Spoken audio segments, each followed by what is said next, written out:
پاک. سنت یہ ہے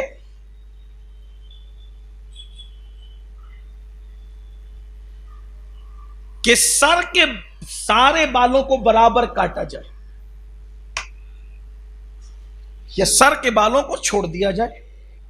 جیسے حضور اکرم صلی اللہ علیہ وآلہ وسلم حج اور عمرہ کے لیے گئے تو پورے بال نکال دیے، اور پھر یہ دو موقع کے علاوہ پھر حضور علیہ السلام کی زلفیں رہی، اور وہ زلفیں ہوتی تھی حضور علیہ السلام کے شانوں پر، کندھوں پر. یہ سنت ہے. یعنی کہ کچھ بال بڑھائیں کچھ بال کاٹیں، جیسے آج کے نوجوان لڑکے ادھر ادھر سے کاٹتے ہیں اوپر چونڈی کی طرح وہ رکھتے ہیں.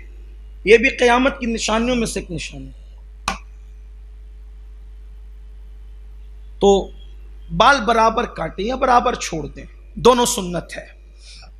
اور حج اور عمرہ کے موقع پہ حلق کرانا یعنی پورے بال منڈا دینا، وہ بھی سنت ہے. حضور علیہ السلام نے 3 بار دعا کی ہے سر منڈانے والوں کے لیے، جو حج اور عمرہ کے موقع پہ منڈاتے ہیں ان کی بڑی برکت ہے.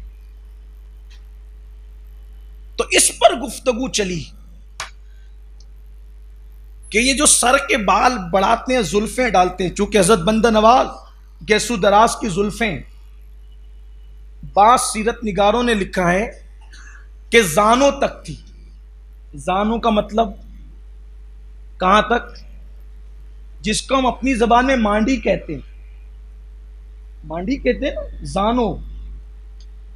زانوں تک تھی، گود تک سمجھ، زانوں تک.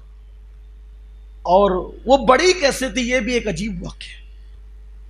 اس کے بڑھنے کی وجہ یہ تھی کہ آپ اپنے مرشد کی پالکی اٹھا کے لے کے جا رہے، زلفیں پالکی میں اٹک گئی، اور آپ نے جو ہے وہ پالکی کو روکنا مناسب نہ سمجھا ادب کی وجہ سے، اور آپ بڑھتے چلے گئے تو زلفیں بڑھتی چلی گئی. ایک وجہ یہ بیان کی جاتی ہے. ایک وجہ یہ بھی بیان کی جاتی ہے کہ آپ اپنے مرشد کو بوسے دے رہے تھے، اور مرشد کے گھوڑے کی جو زین ہوتی ہے، پیر رکھنے کی جو جگہ ہوتی ہے، جو زین ہوتی ہے، تو وہاں زلفیں اٹک گئی اور سواری چل پڑی. تو آپ نے مرشد کو روکنا گوارا نہیں کیا ادب کی وجہ سے، پیر کا ادب اور احترام کے، روکنا گوارا نہیں کیا. وہ سواری بڑھتی گئی، زلفیں بڑھتی گئی. یہ الگ الگ جنہوں نے بیانات کیے ان کی بات کر رہا ہوں. بعض لوگ کہتے ہیں کہ وہ سارے بال نہیں بڑے تھے، سارے بال تو تھے سنت کے مطابق کندھوں تک، 2 بال آپ کے بہت بڑے تھے، اس لیے آپ کو گیسو دراز کہا گیا. لیکن الگ الگ لوگوں نے الگ الگ بات کی، واللہ عالم صحیح کیا، اس لیے کہ اقوال بہت مختلف ہے اس معاملے میں، بہت اقوال ہیں. اس پر مجھ سے کسی ایک نے پوچھا کہ گیسو دراز کا مطلب آپ کے نزدیک کیا ہے. میں نے کہا میں کچھ بھی نہیں اور میرے نزدیک کچھ نہیں، میں تو غلام ہوں ان آقاؤں کا. وہ کہا کہ چلیں یہ جو زانوں تک کا جو کثرت سے لوگ بیان کرتے ہیں کہ زلفیں آپ کی بڑی تھی، یہ تو عورتوں سے مشابہت ہوگی، اور عورتوں سے اگر مشابہت ہوگی تو حضور نے لعنت فرمائی ایسے مردوں پر کہ جو عورتوں سے مشابہت کرے، اس پہ لعنت ہے. تو ان کی زلفیں تو بڑی تھی. میں نے کہا کوئی ایک عورت ایسی آپ کے گھر میں ہے کہ جس کے بال زانوں تک آتے ہوں؟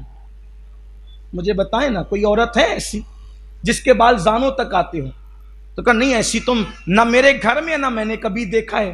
تو میں نے کہا عورت سے مشابہت تو اس وقت ہوگی نا جب عورتیں جہاں تک بال رکھتی وہاں تک وہ بال ہوں، وہ اس کے بھی نیچے ہے، اس کے بھی نیچے ہے. جیسے کہ سلسلہ مداریہ کے جو ملنگ حضرات ہوتے ہیں، وہ ملنگ حضرات کے بال کئی فٹ لمبے ہوتے ہیں، وہ کئی فٹ لمبے ہوتے ہیں. یہ ایک الگ عنوان ہے، میں اس کی طرف نہیں جاتا.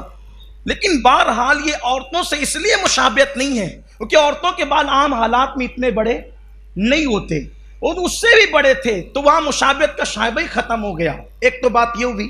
لیکن دوسری بات جو امام اہل سنت سیدی اعلیٰ حضرت نے بیان فرمائی ہے، اس سے تو سارے شائبات ہی ختم ہو جاتے ہیں. وہ یہ کہ ان کے صرف 2 بال وہ جو اٹک گئے تھے، وہ 2 بال آپ کے بہت زیادہ بڑے تھے، اور آپ نے اس کو تبرکن رکھا تھا، اس لیے بھی آپ کو گیسو دراز کہتے ہیں.